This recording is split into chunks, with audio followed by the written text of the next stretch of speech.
శ్రీ సత్యసాయి జిల్లా కదిరి పేలుడు ఘటనకు సంబంధించి సంచలన వీడియోలు ఒక్కొక్కటిగా వెలుగు చూస్తున్నాయి. మొదట వెంకన్న ఇంట్లో గ్యాస్ లీక్ అయి అగ్ని ప్రమాదం జరిగినప్పుడు మంటలను అదుపు చేసే సమయంలో జెల్టన్ స్టిక్స్ డెటోనేటర్లు ఒక్కసారిగా పెద్ద ఎత్తున పేలాయి. దీంతో నలుగురు అక్కడికక్కడే మృతి చెందారు. బ్లాస్టింగ్లో మృతి చెందిన మొబిన్ కుమారుడు తల్లిని లేపుతూ ఆర్తనాదాలు చేస్తున్న వీడియో పలువురిని కంటతడి పెట్టించింది. అయితే ప్రమాదాన్ని చూసి కాపాడేందుకు యత్నించిన మరో ముగ్గురు పేలుళ్ల దాటికి చెల్లా చెదురుగా పడిన హృదయ విదారక వీడియోలు మరికొన్ని బయటకొచ్చాయి. పేలుళ్ల ఘటనలో నలుగురు అక్కడికక్కడే మృతి చెందగా మరో 24 మందికి పైగా గాయాల పాలయ్యి ఆసుపత్రిలో చికిత్స పొందుతున్నారు.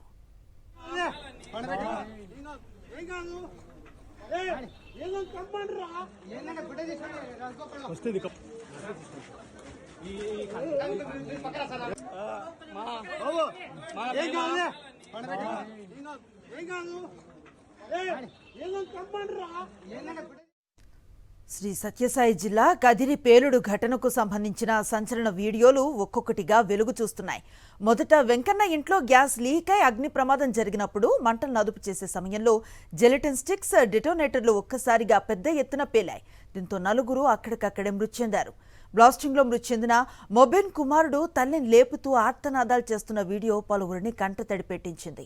అయితే ప్రమాదాన్ని చూసి కాపాడేందుకు యత్నించిన మరో ముగ్గురు పేలుళ్ల ధాటికి చెల్లాచెదురుగా పడిన హృదయ విదారక వీడియోలు మరికొన్ని బయటకొచ్చాయి.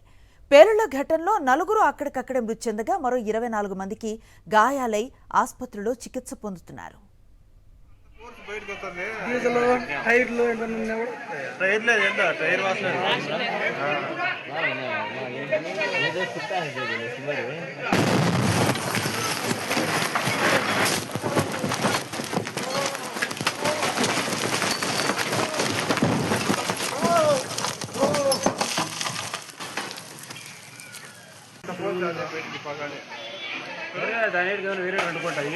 కరెంట్ ఉంటుంది వైర్లు అంత ఫోర్స్ బయటకు